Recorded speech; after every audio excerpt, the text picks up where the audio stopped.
কার বন্ধুরা, আবার একটা নতুন রেসিপি নিয়ে চলে এসেছি। আজকে আমি বানাবো শুক্তো। তার জন্য আমি এই যে করলা কেটে নিচ্ছি। আমি কিন্তু আজকে শুক্তোতে ডাঁটা দিতে পারবো না, কেননা আমি সজনে ডাঁটা আমাদের এখানে পাইনি। সেই জন্য আমি সজনে ডাঁটা বিহীনই শুক্তো করব। বেগুন কেটে নিচ্ছি। এবারে একটা আলু কেটে নেব।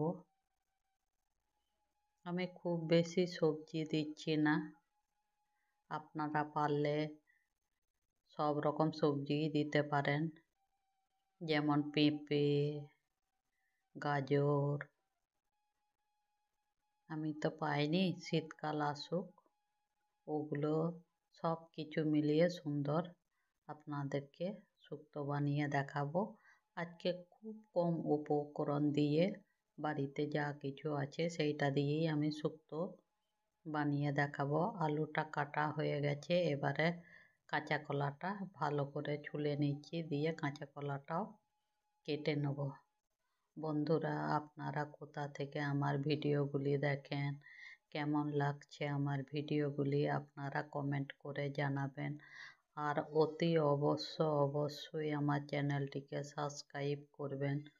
আমাকে একটু সাপোর্ট করুন বন্ধুরা। কাঁচা কলাটা কাটা হয়ে গেছে, এবারে আমি কাঁচা কলাটাকে ভালো করে কেটে নেব। কাঁচা কলা কাটার কিছুক্ষণের মধ্যেই কিন্তু জলে ডুবিয়ে রেখে দিতে হবে, না হলে কিন্তু কালো হয়ে যাবে।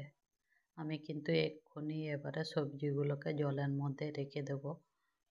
এদিকে 5 ফোড়ন আর সাজিরে আমি শুকনো খোলায় ভেজে নিচ্ছি। এটা আমি শুকনো মশলা হিসাবে পরে ব্যবহার করব। এই যে নাড়িয়ে চাড়িয়ে নিলাম, ভাজা হয়ে গেছে।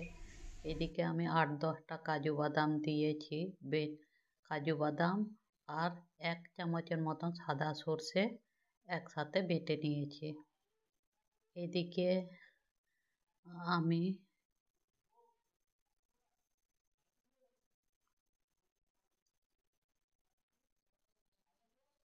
বড়ি ভেজে নিচ্ছি। বড়িগুলো ভাজার সময় দেখবেন পুড়ে যেন না যায়। আমি কিন্তু বড়িগুলো খুব সুন্দর করে লাল লাল করে ভেজে নিয়েছি, ভেজে তুলে নিলাম। এবারে করলাগুলো ভেজে নিচ্ছি। করলাগুলো খুব বেশি ভাজবো না, আপনারা দেখতে থাকুন আমি কিভাবে করলা ভাজছি, আপনারাও সেইভাবেই ভাজবেন। এই যে দেখুন, আমার করলা ভাজা হয়ে গেল। এবারে আমি করলাগুলোকে তুলে নেব।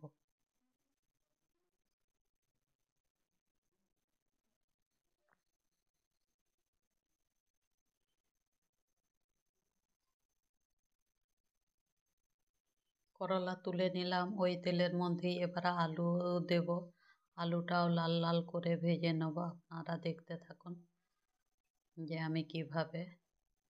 বন্ধুরা, এইভাবে আপনারা একবার শুক্তো করে দেখুন। দুধ না দিলেও, দুধের দুধ দেওয়া হয়নি মনেই হবে না। লাল লাল করে আলুগুলো ভেজে তুলে নিলাম। এবারে দুটো শুকনো লঙ্কা ফোড়নে দেব, কিন্তু আমি তবু সেটা ভেজে তুলে নেব, নাহলে এখন থেকে রেখে দিলে লঙ্কা একেবারে পুড়ে যাবে। সেই জন্য একটু ভেজে নিয়ে লঙ্কা দুটো তুলে নেব।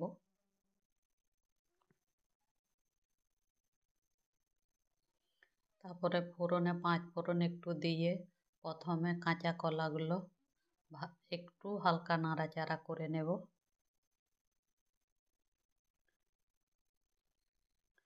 তারপরে আমি এবারে বেগুনগুলো দিয়ে দেব। বেগুনগুলো দিয়ে ভালো করে ভেজে নেব।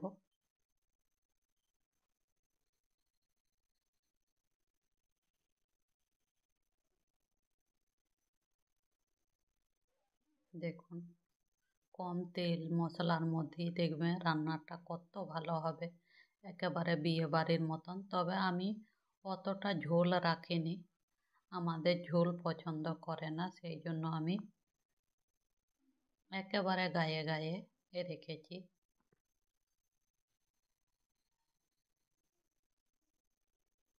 এবারে আমি পরিমাণ মতো লবণ দিয়ে দিচ্ছি, দিয়ে বেগুনগুলো ভালো কষা হয়ে যাবে।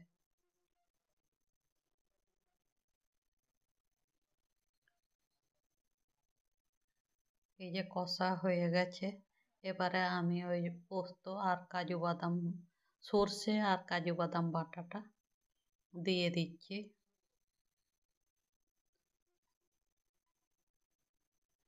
আর দিয়ে দিচ্ছি 1 চামচ আদা আর কাঁচা লঙ্কা পেস্ট করে নিয়েছি, সেই বাটাটা দিয়ে দিলাম, দিয়ে ভালো করে কষে নিচ্ছি।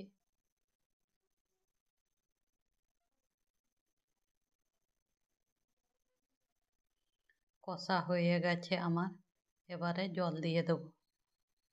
প্রথমে ওই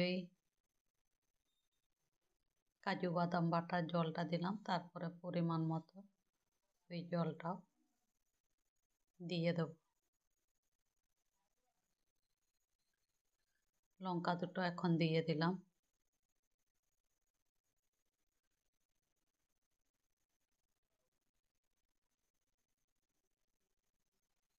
এবারে আমি পরিমাণ মতো জল দিয়ে দিয়েছি, এবারে ঢাকা দিয়ে দেবো, আলুগুলো সিদ্ধ হতে দেব।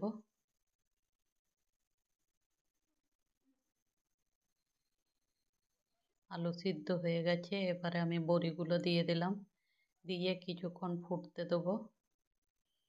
অনেকে কিন্তু এইরকম ঝোল থাকতেই নামিয়ে দেয়, আমি কিন্তু বন্ধুরা আমার মতন করে রান্না করছি। আপনারা চাইলে একটু জলটা বাড়িয়ে দেবেন, তাহলে ঝোল হবে, আমি ঝোল করব না।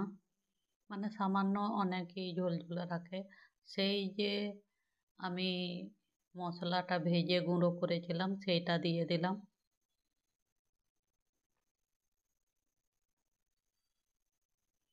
এই দেখুন হয়ে গেছে আমার